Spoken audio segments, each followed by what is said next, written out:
woman spoke of how she had given up the career she had begun in Rio after getting her university degree in order to live a purer life away from the city. This was her second visit to Arambepe. She was convinced that world civilization would be destroyed by a nuclear war in 3 years. She was seeking some place safe from radiation where she could live on a communal farm. She knew that Aldea was unsuitable for farming, but planned eventually to settle in the interior near the city of Guiana as doomsday approached. This turned out to be an irony because Brazil's first radioactive accident occurred in Guiana in 1987. Along with her rejection of urban life and her search for purity and a communal lifestyle, her dietary preferences helped her to fit into hippie subculture. Like those of J.O. and many other hippies, her meals were usually vegetarian. She and J.O. shopped in urban supermarkets because macrobiotic foods were available there and because prices were cheaper than in Arambepe. She was concerned about her health, boiling all her water, which she drank in tea, wearing shoes as a precaution against foot borers, common in rural Brazil, less characteristic of other Arambepe hippies than her vegetarianism was her belief in spiritist religion, which is increasingly popular among Brazil's urban elites. This IPA's interaction with Alberto shows her ignorance of the local system and reveals that she retains certain prejudices from the urban South. As we left the Aldea at sundown, I was surprised to discover the unusual sight 50 meters to the west, which I initially interpreted as a whitewashed coconut tree stump, was actually a prostrate woman dressed in white. It was Lucia, the hippie's washerwoman, praying, apparently to the woods or to the setting sun, as we had been told was her practice. When Alberto and I asked Joa's guest what Lucia was doing, she offered enlightenment by informing us that it was Friday. Friday, said Alberto. What's special about Friday? What? Replied the Ipa. You, a black man from Bahia, don't know that Friday is the day of Oxala? Oxala is a deity in Candomblé.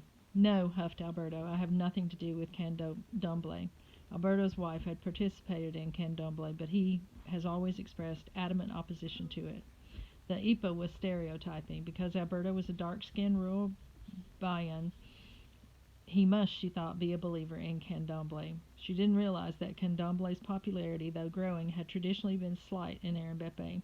She was also trying to show Alberto that she was no spiritual ignoramus, that she was knowledgeable about his presumed religion. Besides these false assumptions, the IPA had also used racial terminology inappropriate for Arambepe. Residents of Brazil's southern cities see race in terms of black, white, and mulatto, with fewer terms and distinctions than in Baja generally, and Arambepe specifically. Although Alberto's skin is darker than that of most villagers, he was usually classified as Moreno Escuro, dark brunette, or simply as Escuro, dark, rather than Preto, black. Despite these cultural faux pas, Yoa's Ipa guests contrasted sharply with the transient hippies in the palm frond shacks, all of whom had facial lesions suggesting malnutrition. She was a decorous, educated, and apparently healthy transient because she and J.O. shared certain goals that had led them to a hippie lifestyle. She could be seen as a more sophisticated version of J.O. himself. A gentle, articulate, slow-speaking young man, J.O. did a good job of encapsulating the ideology of Arambepe's hippies. A runaway from his parents in Sao Paulo, he accompanied another family to Arambepe in 1974 at the age of 14. The key elements of hippie thought are apparent in his unfavorable comparison of present and past Arambepe. J.O. was one of the several hippies who told me that it had been better in Arambepe before electricity and the boom in weekend tourism. Things were more natural, simpler, more peaceful then. When I told him I had begun to study Arambepe in 1962, he seemed envious. Were there hippies here then, he wondered? When I replied no, that I had been in Arambepe before all that, he concluded with wonder in his drawl. You were here then when it was really natural? Joe went to lament the loss of the community spirit that had once thrived in Arambepe, and especially in the Aldea. He recounted the origin myths, the stories of the House of the Sun on the sand dunes near the river, of visits by Janis Joplin and Roman Polanski, of the year Mick Jagger had spent traveling back and forth between England and Arambepe.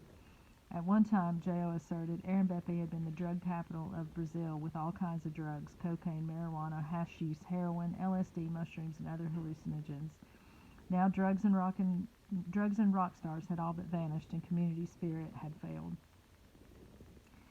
Archaeologist Jerry Milanich inspection of the garbage dump uncovered evidence of large-scale consumption of cognac and cachaca. Joe remembered a few of the hippies I'd met in 1973, but most were gone without a trace. He had little to do with the transients who slept in the lean-tos and seemed a bit wary of their presence. He had fished with the old fishermen and loved their stories. He preferred the really old captains. Even Tomei, at age 47, was too young for his taste. Young fishermen knew too little lore. In Aaron Beppe, as J.O. saw it, community spirit and generosity had been replaced by self-interest and capitalism. Villagers were no longer as they had been when he arrived. For example, Aunt Delia's husband, once a good friend and J.O.'s landlord, had changed. His best friend is now is capitalism. He sits in front of his house counting his roll of 500 Curerzo $10 bills. Joe complained that although he had tried to do things for villagers to be friendly with them, he had given up because they didn't appreciate his efforts. More than before, he kept his distance. His interaction with Alberto, whom he respectfully addressed as Mr. Alberto, is instructive about the clash of the cultural values. When we arrived, Joe was making a curtain of seashells and snail shells for the lagoon, suspended on nylon fishing line.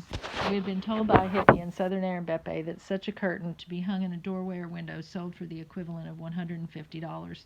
This seemed expensive in view of the meager labor invested. After collecting the shells, J.O. had been working on the curtain for 6 hours and was almost done. 2 completed curtains were hanging nearby, one in a window, the other inside his house. Alberto scrutinized the curtain and asked J.O. if he was going to paint the shells. J.O. said no, that natural was best. Alberto suggested it would look better if the shells were